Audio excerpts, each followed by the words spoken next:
반갑습니다. 샬롬. 음, 하나님의 평안이 여러분들에게 임하기 바랍니다.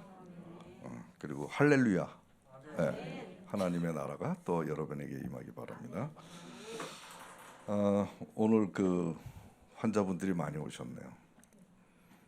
하나님께 예배 드리는 게 너무 절실한 그런 분들이 여기 있는 것 같습니다. 이 미디에이터 교회의 설립이 바로 우리 환자들을 위해서 세워진 그런 취지가 있었습니다. 우리 인간의 생명을 온전케 하시고자 하는 하나님의 뜻이 이 교회 속에서 이루어지기를 소망하면서 세웠는데, 여러분들의 육체의 건강뿐만이 아니라 영적인 건강까지, 그리고 또 여러분의 마음까지 평안해지는 그런 통전적인 그런 생명이 이 교회와 또 우리 병원에서 함께 이루어지기를 소망하면서 세워진 병원입니다. 여러분들이 앞으로 저희하고 같이, 저는 환자들을 위해서 많은 준비를 해왔던 것들이 있기 때문에 여러분들이 같이 영혼력이 온전해지는 그러한 길을 같이 갈 수 있도록 축복드리겠습니다. 오늘 저희 설교의 제목은 한번 읽어볼까요?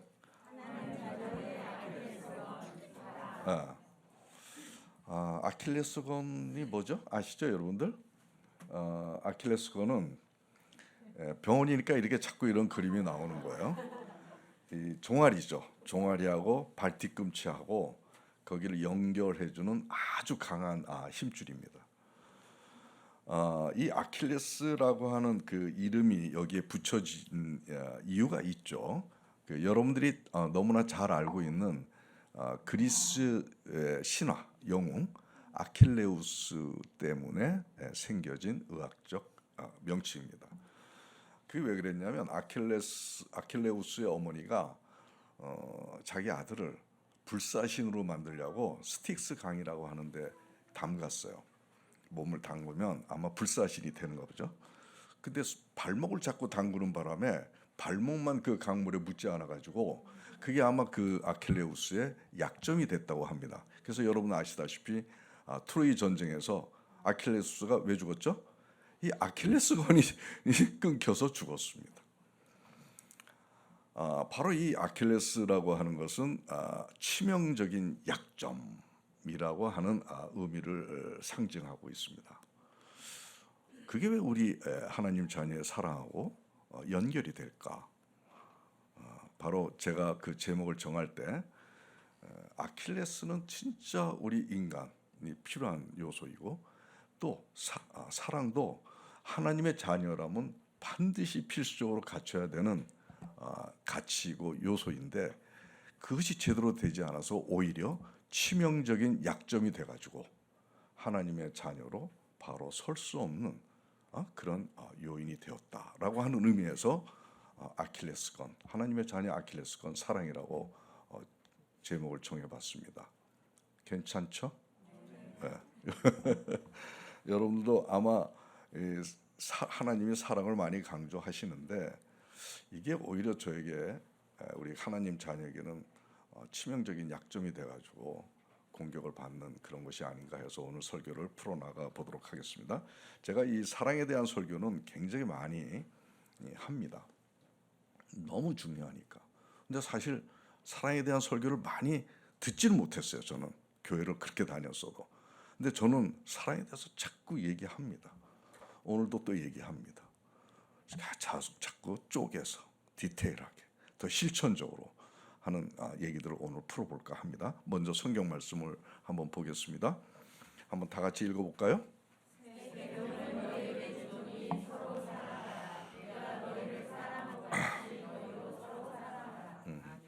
여러분들이 수없이 보아왔던 말씀이죠.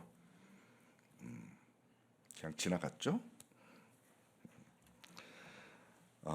무엇보다 사랑의 대명제가 뭐냐? 계명이라는 겁니다. 사랑을 계명이라고 이렇게 하나님께서 설정하신 그 하나님의 이유가 있겠죠. 우선 첫 번째는 계명이라고 한다면 이건 선택사항이 아니라는 겁니다. 반드시 지켜야 되는 의무라고 하는 거죠. 그것이 하나가 있을 거고, 두 번째는 사람들의 마음, 감정을 억지로 할 수는 없잖아요. 근데 이거는 반드시 해야 되는 거니까 이건 감정 차원에서 다루는 문제가 아니라는 거죠. 이것이 하나님께서 생각하시는 사랑의 개념입니다. 근데 우리가 생각하는 사랑의 개념은 어떨까요? 어떻습니까? 감정, 사랑, 남녀 간의 사랑, 우정, 뭐 이런 뭔가 감정적인 측면에서 우리는 사랑을 이렇게 인식하는 경향이 있습니다. 끌려서 하는 거라는 거죠. 되게 사람들의 사랑은 끌려서 하는 거죠, 조건적으로. 근데 하나님의 사랑은 뭐예요? 끌려서 하는 게 아니라는 거예요. 이거는 뭐 끌리든 안 끌리든 해야 된다는 겁니다. 그리고 또 우리가 사랑을 어떻게 생각하고 있죠? 뭔가 헌신적이고 좀 희생적인, 남을 도와주고 뭐 이런 개념으로 여러분들이 생각합니다. 아마 그래서 여러분들이 난 남 많이 도와주고 TV에서 어려운 사람 있으면 후원금 보내주고 이웃하고 사이좋게 음식도 나누고 막 이런 식의 것을 여러분들은 사랑이라고 생각을 하고 나는 이 정도면 사랑을 하고 있는 거야라고 생각할 수도 있겠죠. 거기까지였죠.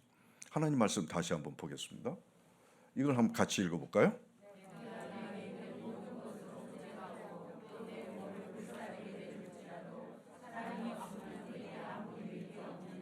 네, 이건 뭘 의미하죠? 내 것 다 남 주고 내 몸까지 희생해서 남 살리고 이것처럼 큰 사랑이 어디 있겠나요? 그때 말씀은 얘기합니다. 사랑이 없으면 아무 유익이 없다. 여기에도 하나님의 사랑이 뭔가 부족하다는 겁니다. 여기서 우리가 이제 헷갈리는 거예요. 야, 하나님의 사랑은 도대체 그 개념, 실체가 무엇인가?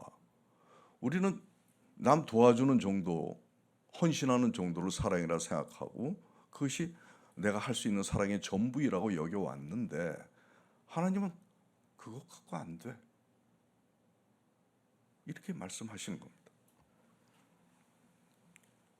그 다음에 또 우리는 어떻게 하나님께서 요구하시는 사랑에 대해서 생각을 하냐면 하나님은 반드시 하라고 하는데 우리는 반드시라고 하는 생각은 안 하는 것 같아요. 의지가 많이 부족해요. 기독교가 그래서 하나님 기독교가 사랑의 종교가 된 것은 하나님이 그것을 가장 강조해서 생긴 종교이기 때문에 그렇게 된 건데 정작 우리는 꼭 지켜야 되나? 그 교회에서도 사랑에 대해서 그렇게 설교하거나 교육하거나 그런 게 많지가 않아요. 그것도 옆에 교우들도 보면 다 그렇게 사는데 뭐 이 정도면 괜찮지 뭐 그냥 그래서 대수롭지 않게 넘긴다. 여러분들이 신앙생활을 교회 열심히 다니고 새벽 기도하고 말씀 쓰고 읽고 외우고 남 돕고 헌신하고 교회 일 봉사 잘하고 다 하는데 사랑만큼은 장롱 속에 넣어두고 있다. 이게 우리의 사랑에 대한 우리의 현실이 아닌가 이런 생각을 해봅니다. 뭐 아닌 분들도 있겠지만 자 그러면 이제 하나님께서 계명이라고 하신 것에 대한 그 이유 하나님의 뜻 이걸 한번 좀 한번 상세히 들여다 봅시다. 여러분들은 사랑이 뭐냐고 물은다면 뭐라고 얘기하죠? 눈물의 씨앗, 네? 눈물의 씨앗. 네? 그리고 우리가 즐겨 부르는 모든 유행가에 제일 많이 나오는 게 사랑 테마 아니에요? 이제 다 남녀간의 사랑, 너무 그리고 희생과 헌신 뭐 이게 머릿속에 마음속에 꽉 잡혀 있어가지고 사랑이 계명이라고 하는 것에 대해서는 도대체가 납득을 할 수가 없어요. 저도 그랬습니다. 여러분들 아마 그럴 거예요. 그걸로 꽉 잡혀 있어요. 계명이라고 그러니까 뭔가 꼭 지켜야 되는 게 지켜야 되는 것 같은데 의무인 것 같은데 감정은 아닌 것 같은데 뭔가 원칙이고 법칙인 것 같은데 더 이상 더 어떻게 알 수가 없어. 딱 거기서 멈춘다 우리의 생각. 하나님의 사랑이 계명이라고 하는 것에 대해서 그걸 넘어갈 수가 없어요. 그 개념을 그 중심을 우리가 파악할 수가 없는. 그래서 우리가 이 하나님이 왜 사랑을 계명이라고 했는지에 대한 하나님의 이유를 우리가 알지 않으면 우리가 사랑을 이해하거나 실천할 수가 없어요. 이걸 넘어가야, 그 벽을 담을 넘어가야, 그래서 하나님 사랑 개념의 실체에 들어가야 우리가 비로소 하나님의 사랑이 이런 거였구나라고 하는 것을 깨닫고 실천할 수 있는 그런 자세가 형성이 되겠죠. 그래서 이제 그리고 이제 그걸 알아야지만 아까 말씀드렸던 내게 있는 거 다 모든 것 내어주고 몸살라 줘도 사랑 없으면 안 된다라고 하는 고린도전서 13장의 그 말씀의 이유를 우리가 이제 알게 되는 것입니다. 그래서 제가 신학에서는 사랑이 계명인 이유에 대해서 어떻게 설명하는지 한번 우리가 살펴보도록 하겠습니다. 말씀을 한번 같이 읽도록 하겠습니다. 마음과 몸.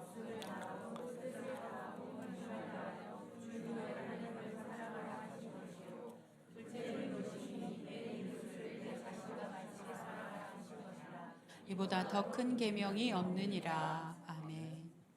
또 피차 사랑의 죄배에는 아무에게도 지지 마라. 아무 지지 말라.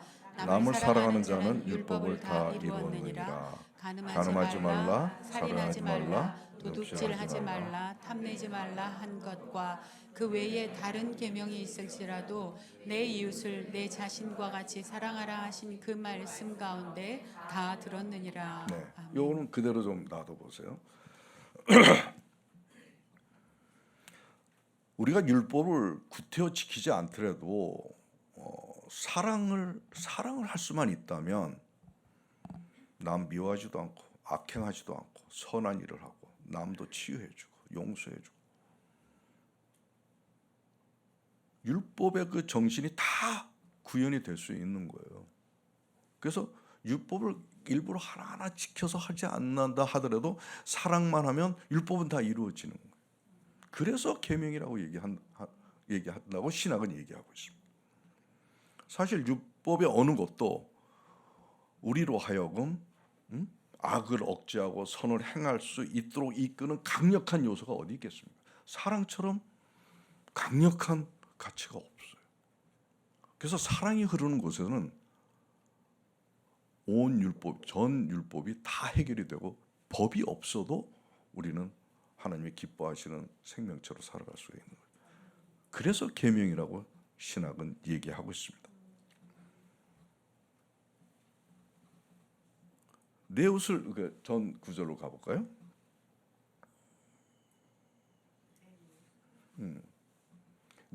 그리고 그거 보면은 사랑의 빛 외에는 아무것도 지지 말라고 되어 있죠. 그건 무슨 뜻이죠? 사랑의 빛은 져도 된다는 얘기야. 돈 빛은 안 지지 말고. 사랑은 뭐예요? 주기만 하는 게 아니라 받아도 된다는 얘기예요. 우리가 사랑을 받기 위해 태어난 사람이라고 하는 것에 대한 말씀해 주신 거예요. 사랑을 받아야 돼. 사랑도 주기도 하고. 그 다음에 내 옷을 내 몸과 같이 사랑하라고 하는 말 속에는 이 말씀은 도대체 뭡니까? 우리 옆에 있는 사람들, 이웃의 이익과 재산과 건강과 명예와 이 모든 것들을 자기가 추구하는 것처럼 그 사람의 그것도 이루어지도록 생각하는 그 마음이에요. 네? 그렇죠? 우리는 그렇게 생각하지 않죠? 네가 죽어야 내가 산다. 그죠? 이웃을 내 몸과 같이 사랑하는 것은 이웃의 모든 것들이 잘 되기를 격려하고 기도해주고 이렇게 해주는 것이 하나님의 사랑이에요. 그렇게 되면 사회가 떠들썩할 리가 없죠. 시끄러울 리가 없죠. 항상 평화와 행복이 항상 흐르게 되겠죠. 그러니 율법보다 사랑이 훨씬 더 위에 원리이고 그래서 계명이라고 하는 것이다. 이렇게 신학은 얘기하고 있습니다. 근데 여기서 한번 생각을 해봅시다.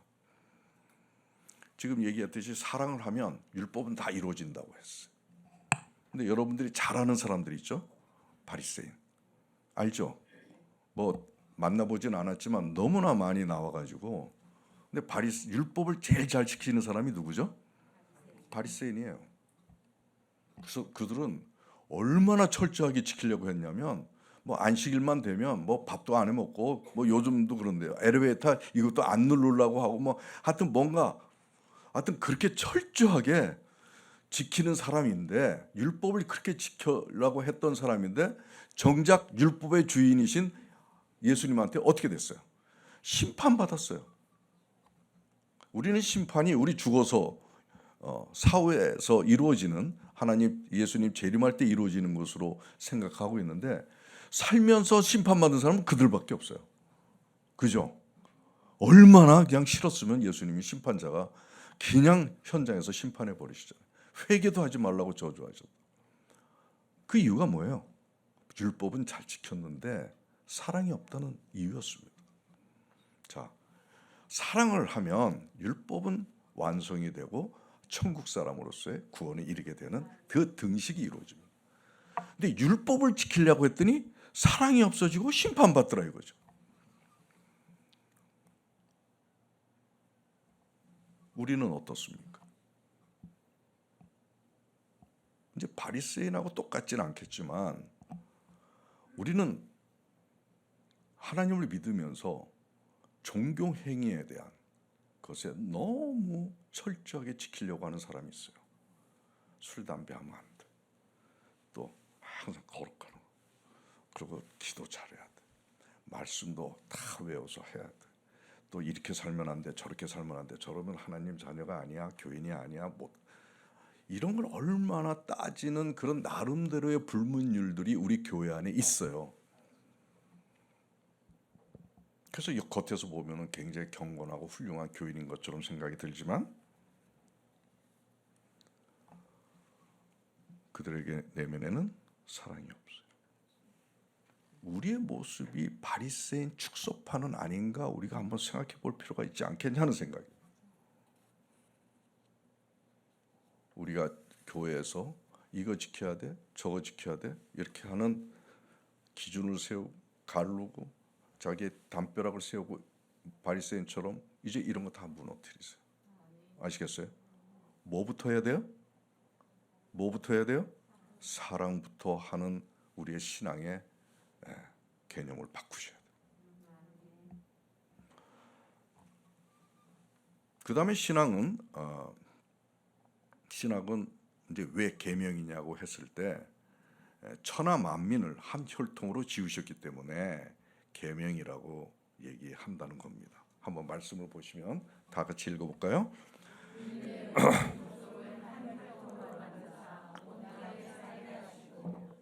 예, 하나님이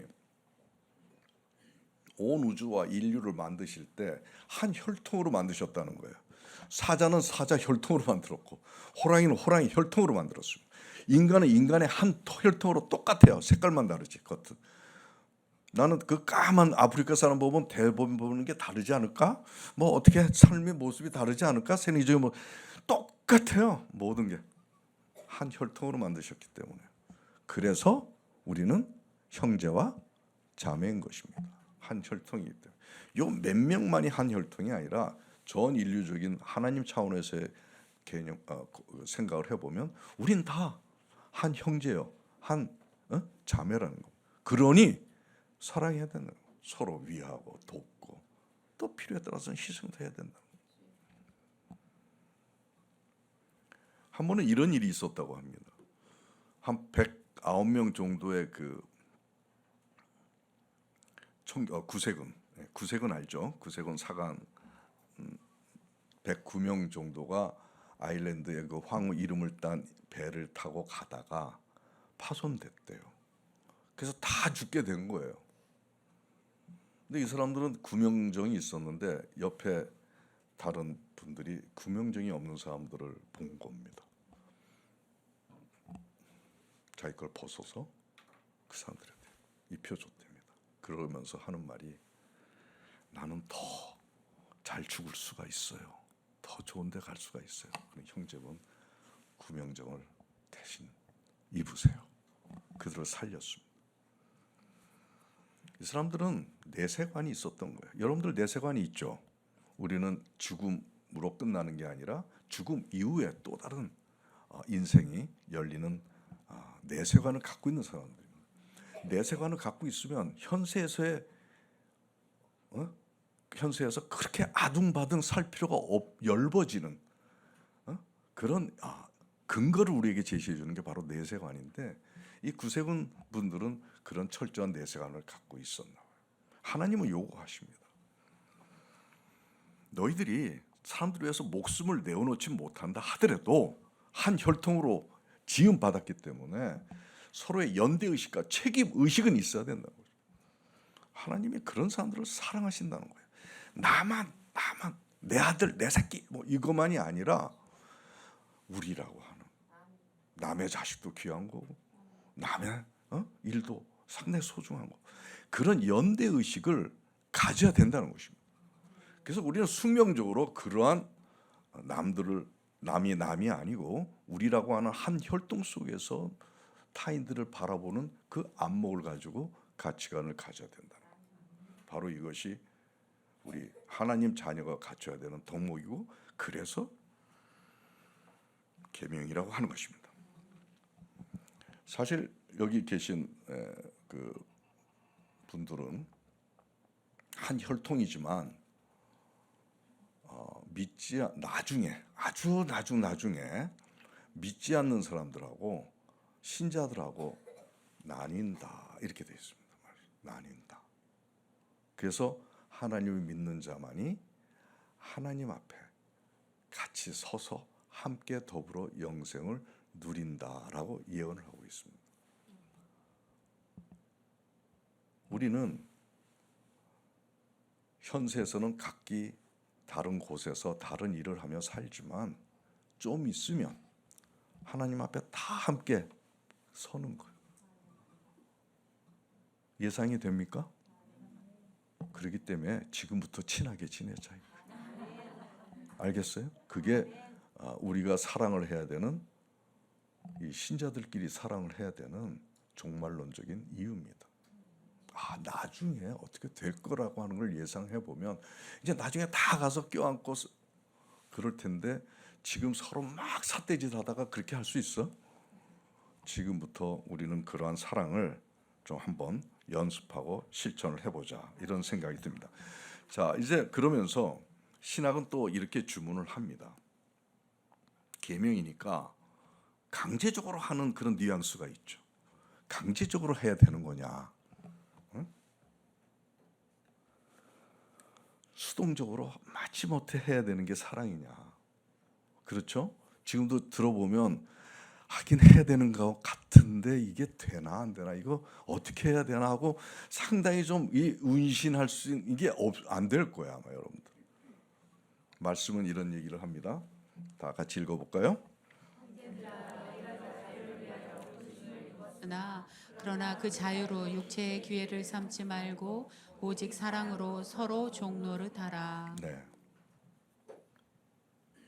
여러분, 우리 하나님의 자녀가 된 순간 모든 세상의 것으로부터 얽매이지 않는 자유인이 되었습니다. 오늘 이걸 선포합니다. 세상에서의 명예나 돈이나 인간관계나 모든 자존심이나 이 모든, 그리고 죄까지 여러분들은 거기에 얽매이지 않는 자유인이 됐어요. 예? 믿습니까? 이게 참 쉽지 않습니다. 나는 하나님 안에서 이 세상의 모든 세속적 가치에 나는 자유함을 얻었어. 이제 여기서 초월할 수가 있어. 하나님과 함께 모든 세상 삶을 관주하면서 그렇게 살아갈 수가 있어 라는 고백을 우리는 할 수가 있는 자유인입니다. 이제 모든 것에 얽매이지 않고 아픈 것에도 얽매이지 않는 거예요. 사실 실패해도 얽매이지 않는 거예요. 성공해도 얽매이지 않아요. 그것 때문에 교만하지 않아요.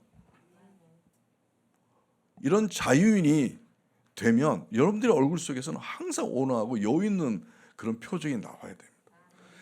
하나님을 믿고 하나님 안에 살면 이 모든 세상에서 이루어지는 생로병사 희노애락 모든 것에 우리는 뭐가 됐다? 자유함을 얻었다는 거예요. 여러분들이 거기에서 이러한 것에서 자유함을 얻었지만 예수님께서 이 우리 같은 죄 많고 어리석은 자를 대신해서 죽으시고 용서해 주고 희생하시고 발 씻어 주시고 자비를 베풀어 주신 것처럼 자유인이 됐지만 믿지 않는 자들에게 우리가 헌신하며 예수님의 사랑의 마음으로 우리가 종노릇하라는 겁니다.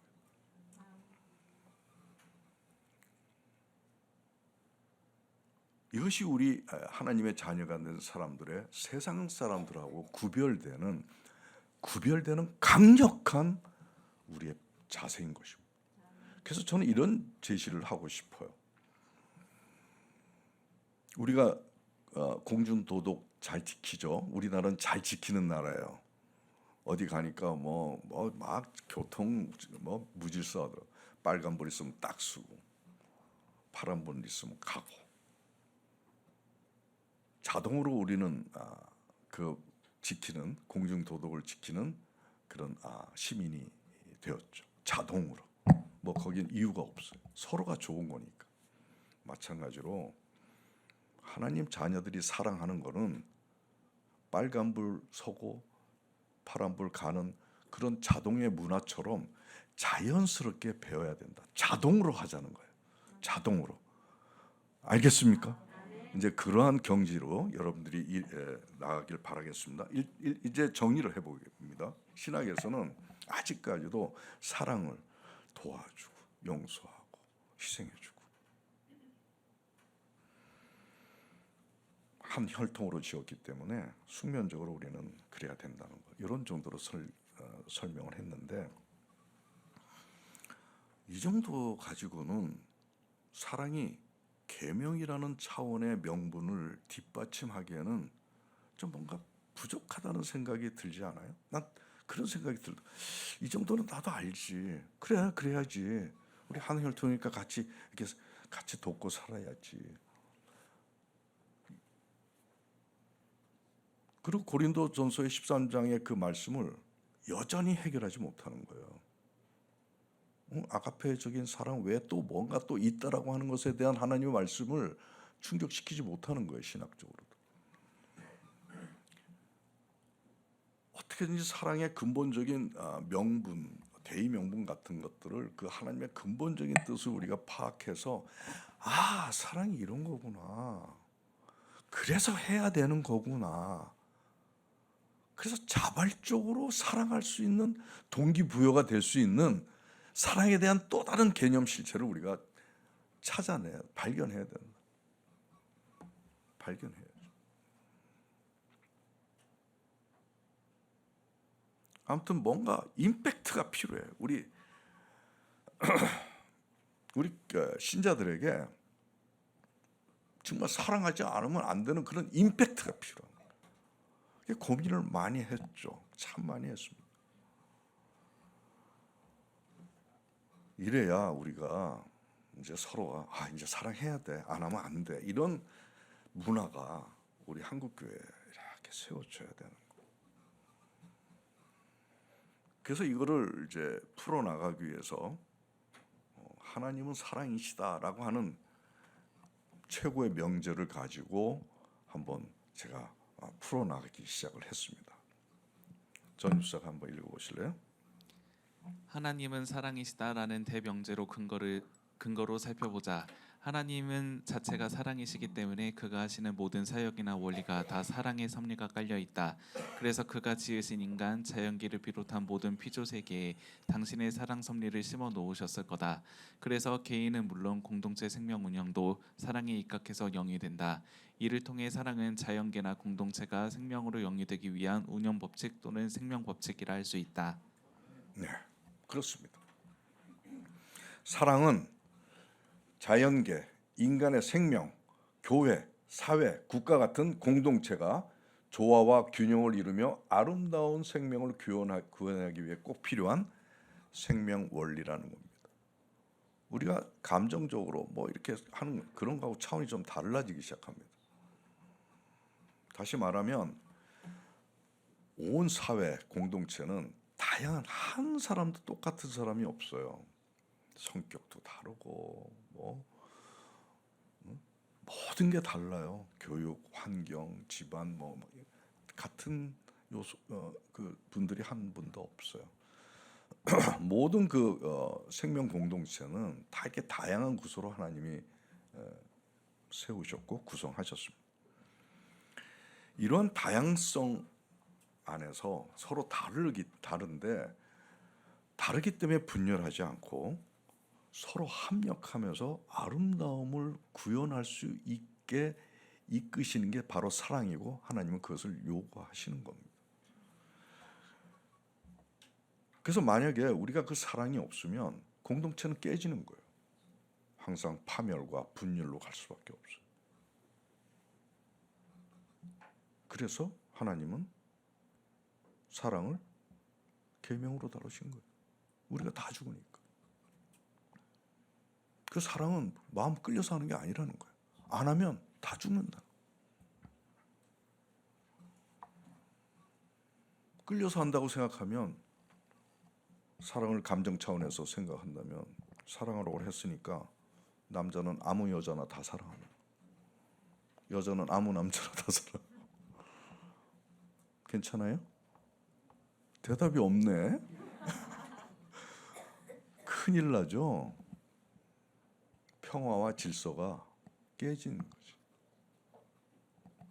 평화와 질서를 깨트리는 거는 사랑이 아닌 거예요.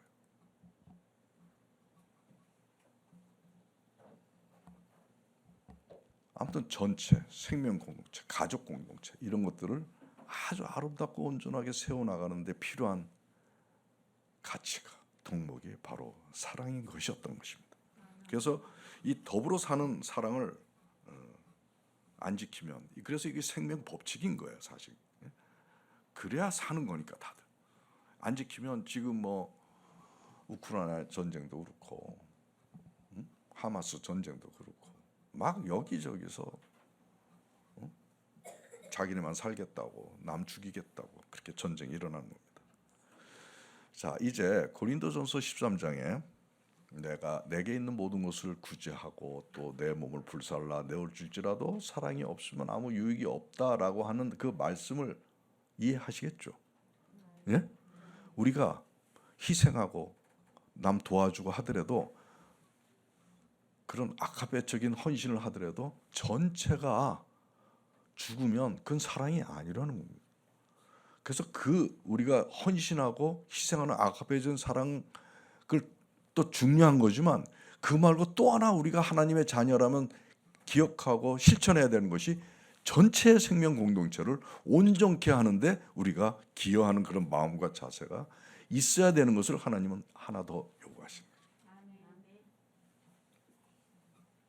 그래서 사랑은 생명 섭리의 근본 정신이고 나보다 전체를 살리는 공동체의 정신이며 천국 운동의 핵심 동력인 것입니다. 이제 사랑의 그 원리, 왜 계명인가에 대한 원리를 알면서 우리가 사랑에 대한 또 다른 개념을 우리는 추가하게 됐습니다. 그렇기 때문에 하나님은 이게 너무나 중요하니까 너희들이 사랑을 안 하면 피조 세계는 파멸될 수가 없어. 어떠한 형태이든. 지금 우리 교회 공동체도 많이 속으로 보면 파멸되어 있습니다. 분열되어 있습니다. 가족도 그렇게 되어 있습니다. 지금 사회는 정신없이 분열되고 있습니다. 사랑이 없으면 살아도 사는 게 아닙니다. 그 내면은 썩어 있습니다. 그래서 하나님은 사랑을 하지 않으면, 이렇게 사랑을 하면 하나님이 기뻐하시는 사랑의 존재가 우리가 되겠지만 우리가 지키지 않으면 하나님 화내겠다. 진노가 임한다. 한번 말씀을 볼까요? 자, 한번 읽어봅시다. 옮겨 생명으로 들어간 줄을 알거니와 사랑하지 아니하는 자는 사망에 머물러 있느니라. 이러므로 하나님의 자녀들과 자녀들과 마귀의 자녀들이 드러나나니 무릇 의를 행하지 아니하는 자나 또는 그 형제를 사랑하지 아니하는 자는 하나님께 속하지 아니하니라. 저도 이 글을 보면서 굉장히 충격적이었어요. 여러분도 그렇지 않아요? 저 말씀 보면서 사랑하지 않으면 뭡니까? 우리 마귀 자식이래요. 그리고 사망에 이른. 나는 이 정도일 줄은 몰랐어요.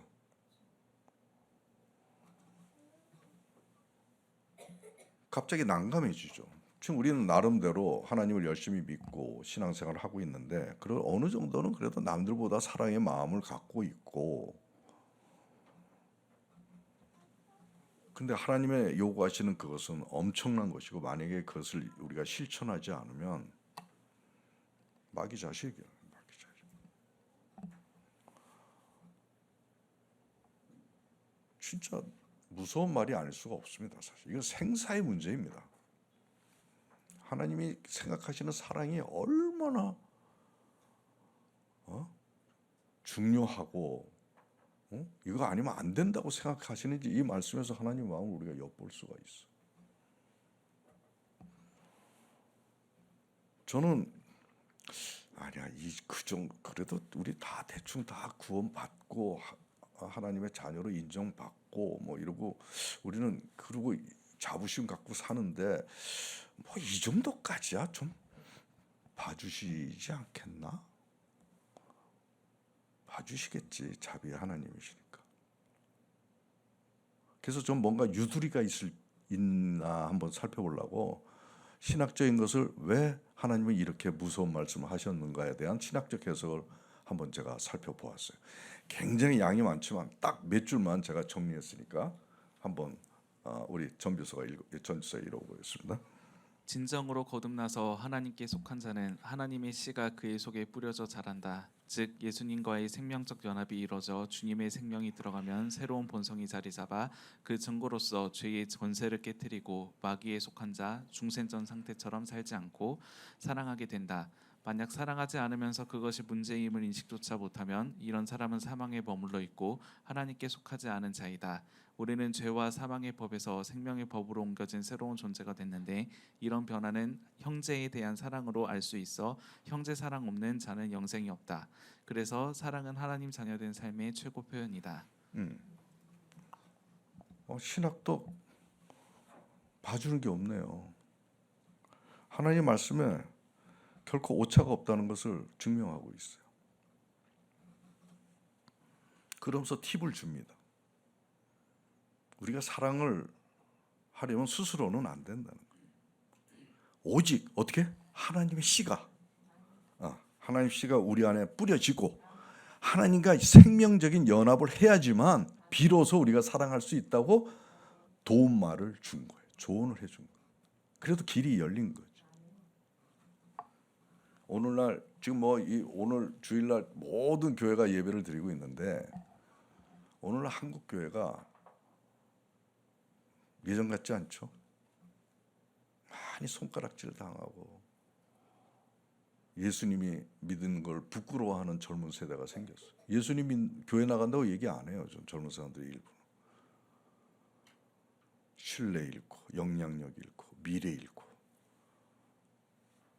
다는 아니지만 사랑의 종교라고 하면서 제일 이기심 많은 데가 교회야. 이런 식으로 공격을 하고 개독교라고 다는 아니지만 그게 왜 그럴까? 나는 바로 하나님의 씨가 우리 한국교회와 신자들에게 심어지지 않고 하나님과 생명적인 연합이 이루어지지 않았기 때문이라고 생각을 하고 있습니다. 여러분, 나는 아니라고요? 몇몇 목회자와 몇몇 사람들의 일이라고요? 만약 여러분들도 내 안에 하나님의 씨가 심어져서 하나님과 연합이 되어 있지 않으면 우리는 여전히 사망에 머물러 있고 하나님의 자녀가 아닌 것입니다. 이제 나를 포함해서 여러분들, 여기 계신 여러분들이 이제 하나님께서 요구하시는 그 사랑을 어떻게든지 삶에 녹여 실천할 수 있는 그런 간절한 마음으로 우리가 경주해야 되겠다고 생각을 합니다. 아무튼 천국 들어가는 기준이 좀 높아졌습니다. 높아졌어요. 그죠? 좀 어려워졌지. 근데 이것을 실천하면 우리를 고통 속에 몰아넣지 않고요. 이걸 실천하면 우리가 오히려 더 행복해져. 오히려 더 평안해져. 네. 아까 여러분들 찬양하면서 눈물의 찬양을 하면서 그 안에 사랑이 가득 담겨 있는 그런 느낌을 제가 받았어요. 그 사랑의 샘, 여러분 안에 있는 사랑의 샘 다 막혀 있고 억제되어 있는 사랑의 샘을 이제 터뜨리세요. 터뜨리세요. 알겠습니까? 자, 이제 사랑을 하나님께서 요구하시는 사랑을 실천할 마음 생기셨죠? 크게 한번 얘기합시다. 하나님이 요구하시는 그 사랑을 실천하겠습니다. 아멘. 네. 이제 그러면 이거를 하나님의 사랑이 실천하기가 너무 어려웠죠. 이웃을 내 몸같이 사랑하라, 원수를 사랑하라. 이러니까 우리가 거기서 그냥 넘어져 버렸는데 이제 어느 정도 알게 됐으니까 이제 이 아킬레스 같은 사랑의 대를 우리 아킬레스 같이 돼버린 우리 가장 치명적 약점이 돼버린 우리 사랑을 우리가 어떻게 실천하느냐에 대한 이제 그거를 한번 잠깐 다뤄보도록 할 텐데. 저는 하나님의 사랑을 실천하는 게 갑자기 해갖고 사랑의 존재로 딱 바짝 변하는 그게 아니고 뭔가 있다. 그래갖고 내가 6가지 정도를 요 과정을 내가 세웠어요. 우선 첫 번째가 성령님의 한번 읽어볼까요, 같이? 성령님의 도움을 받아 하나님의 시가 내 안에 뿌려져 생명 연합이 되도록 하라. 두 번째, 몸속에서 진행되는 사랑의 원리를 배워 실천하라. 네, 그리고 세 번째서부터는 오늘 요 2가지만 할 거예요. 6가지인데 그거 다 하면은 오늘 저녁 식사를 하셔야 될 것 같아요. 그래서 빨리 제가 하려면 2가지만 할 텐데 먼저 어떻게 해야 하나님의 씨가 그리고 다음 주에 또 할 겁니다. 하나님의 씨가 내 안에 뿌려져서 생명 연합이 이루어져 가지고 사랑의 존재로 변할 수 있는지 한번 시도해 볼 텐데 여러분 좀 어떻게 할래요? 하나님 씨가 내 안에 좀 심어졌으면 좋겠다. 어디 그 종자씨 파는 데 가가지고 여기 하나님의 씨 있어요? 그러고서 파세요. 그리고 그걸 먹을까요? 어떻게 하면 좋을까요? 예? 누구 그렇지? 그래서 이걸 어떻게 하면 우리 성도들에게 이거를 아주 구체적으로 실천할 수 있는 그 길이를 갈 수 있을까 고민하다가 팍 떠오른 게 마리아가 성령으로 잉태되는 그 사건을 연상을 제가 했어요. 참 신비한 일입니다. 성령께서 하시는 일 우리가 도저히 알 수가 없어요. 하나님의 씨를 인간 자궁에다가 심어서 그래서 하나님이 자라게 하는 그런 신비한 일을 성령님이 하셨어요. 근데 그 신비한 일이 우리에게도 있었습니다. 아멘. 우리에게도 그 하나님의 씨가 우리 내면에 심어졌으면 좋겠다 하는 생각을 해봤습니다. 그걸 연상하면서 성령님이 마리아에게도 그렇게 하셨듯이 우리에게도 얼마든지 할 수 있겠다. 근데 중요한 거는 마리아에게 잉태한 사건은 하나님의 주권적인 하나님의 뜻에 따라 이루어진 거지만 우리가 하나님의 씨를 내 내면에 심는 것은 성령 하나님과 함께 해야지 이루어지는 역사예요. 그게 조금 어렵죠. 그냥 알아서 하나님이 다 하나씩 씨를 심어줬으면 좋겠는데 절대 안 돼요. 그 믿음도 관련하고 그래서 성령님하고 같이 이루어져야 되는데 성령님이 내 안에 씨를 심는 그 하게 하는 성령 도움의 그 비결은 뭘까요? 아바사바사바 주문할까요? 주시옵소서 하고 그냥 소리쳐 볼까요? 어때요? 나는 비결이 뭐냐면 전에 제가 성령 강의할 때 항상 얘기하지만 통회하며 절실한 마음이라고 생각이 듭니다. 그 마음 하나가 하나님이 내 안에 임하시기를 바라는 절실한 마음. 그러면서 자기의 지난날의 삶을 통회하며 반성하며 새로운 삶을 간절한 마음으로 요구하는 비는 그러한 것이라고 생각을 하고 있습니다.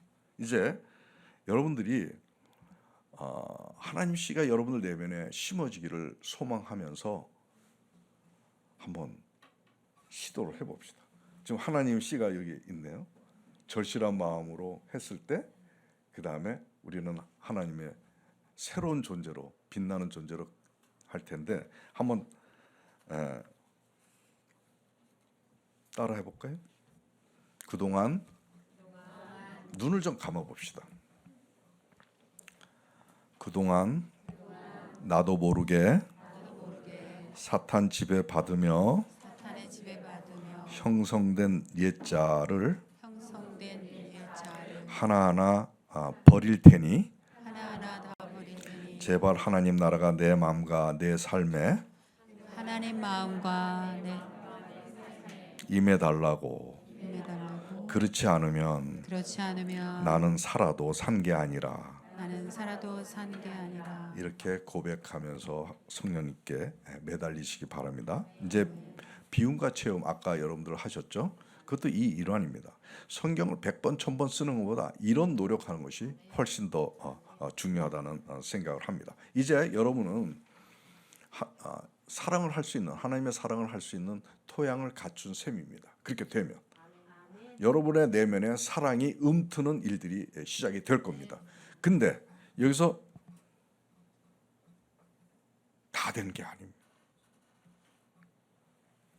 여러분들이 이제 여러분 내면 안에 하나님의 씨가 있다는 걸 이렇게 간직하면서 소중하게 생각하면서 키워나가시기 바랍니다.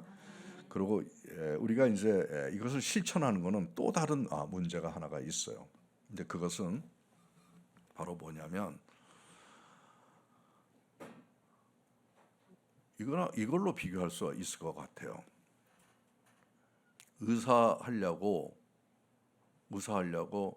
의사할 수 있는 토양이 뭐예요? 의대에 들어가는 거잖아요. 그래서 의대 들어갔어요. 의대 들어가면 다 의사할 수 있나요? 아니죠. 공부해야지. 의학책도 공부하고, 그죠? 의학책도 공부하고 또 트레이닝도 받고 다 이런 것을 해야 의술을 실천할 수가 있죠. 마찬가지로 우리가 이런 토양을 갖고 있어도 진짜 하나님의 사랑을 실천하려면 뭔가 배워야 돼요.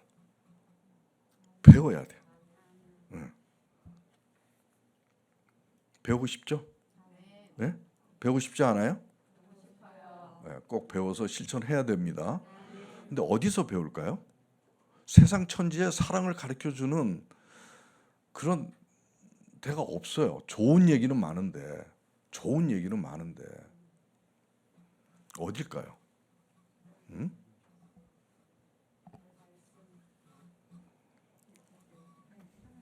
어디서 배울까? 미디에이터 교회에서? 아멘. 어디냐면 우리 몸이. 놀랬죠? 우리 몸이야. 우리 몸이 사랑의 교과서. 제가 몸에서 발견한 사랑의 법칙, 원리를 이제 얘기할 겁니다.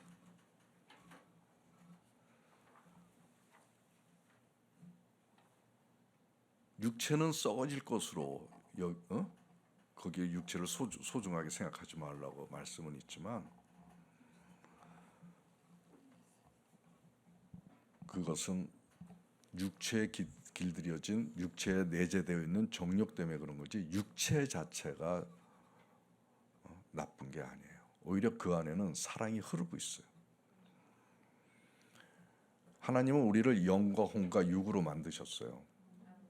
그렇죠? 근데 영과 혼은 우리가 불순종으로 죄의 온상이 됐습니다.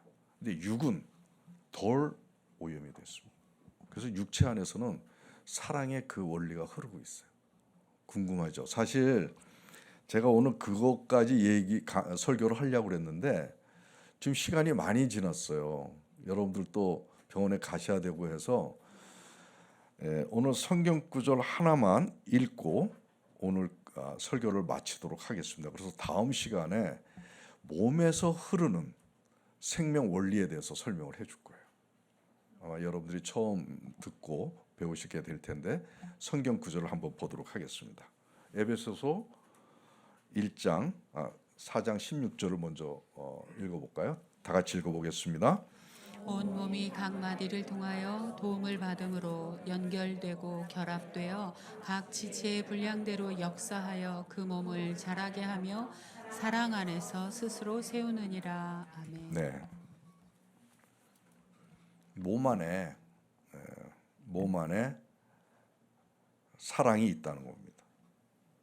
말씀은 몸 안에 사랑을 배우라는 얘기입니다.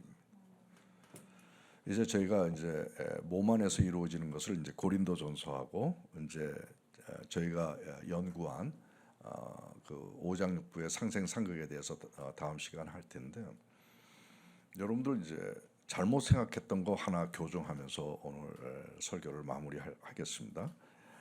그 한번 말씀을 볼까요? 그 보면은 갈라디아서 5장 16절, 17절을 한번 읽어보겠습니다. 내가 이르노니 너희는 성령을 따라 행하라. 그리하면 육체의 욕심을 이루지 아니하니라. 육체의 소욕은 성령을 거스리고 성령은 육체를 거스리나니 이 둘이 대적함으로 너희가 원하는 것을 하지 못하게 하려 함이라. 이 말씀 때문에 사람들이 자기 육체를 막 학대하는 경우까지 생겼어요. 이건 대단히 하나님의 생명 섭리를 어기는 어리석은 일이었어요. 육체는 하나님의 성전이에요. 하나님이 임하는 그 하드웨어예요. 근데 왜 이런 말이 나왔냐면, 이 말에 한 번 더 깊이 있게 생각하면 육체의 소욕을 따르지 말라고 그랬어요. 여기는 분명히 육체에는 소욕, 정욕이 있다는 겁니다. 육체, 간이면 간에 마음이 있다는 거예요. 감정이. 위장은 위에 마음과 감정이 있다는 거예요. 심장은 심장에 마음과 감정이 있다는 거예요. 그 육체에 내재되어 있는 그 감정이 죄를 이끌고 가는 거였었던 거예요. 육체 자체가 나쁜 게 아니라 육체에 소속되어 있는 그 정신 세계가, 그게 오염이 돼가지고 우리의 몸을 죄로 물들게 했다는 겁니다. 그래서 이걸 몰랐기 때문에 신학적인 오류가 생긴 거예요. 말씀이 이중적일 수는 없잖아요. 한쪽에서는 육체를 따르지 말라고 그러고 한쪽에서는 몸 안에서는 아까 몸 안에서는 사랑 안에서 하나를 이루느니라고 얘기했거든요. 그것이 바로 육체 가운데 정신 세계가 내재되어 있었는데, 그 정신 세계가, 내재된 정신 세계가 우리를 죄로 이끌었구나. 그래서 우리 몸을 죄의 도구로 끌고 갔구나라고 하는 새로운 사실을 알게 됐기 때문에 신학에서는 이걸 몰라서 육체를 학대했던 겁니다. 영만을 중시했던 겁니다. 이제 육체가 오히려 훨씬 더 하나님의 성전으로 신성하고 그 안에서 우리가 하나님의 아름다운 것들을 발견할 수 있는 그런 것들을 우리가 발견한 거죠. 궁금하죠? 이제 그거를 다음 시간에 이제 얘기하겠습니다. 자, 이제 시간이 돼서 제가 이거 딱 여기까지 끝내고 하는데 앞으로 이게 한 20분은 더 걸릴 것 같아요. 그래서 내가 다음 시간으로 좀 미루고 이제 다음 시간에는 이제 몸에서 이루어지는 사랑의 원리, 사랑의 법칙, 이런 것들에 대해서 설명을 할 텐데 기대하면서 오늘 설교 이것으로 마무리하겠습니다. 자, 우리 눈을 감고 아까 우리가 그 눈 감고 고백했던 그것을 우리가 다시 한번 고백을 하겠습니다. 주님, 이제 우리 내면에 있었던 그런 정말 악한 죄악된 것들, 미워하고 화내고 시기 질투하고 남을 해쳤던 그런 악한 마음들이 이제 내 안에서 사라지기를 원합니다. 오직 하나님의 성령의 씨앗이 제 안에 잉태돼서 그것으로 사랑을 이루고 그것으로 우리 하나님의 자녀에 합당한 우리 존재가 될 수 있도록 우리 기도를 하도록 하겠습니다.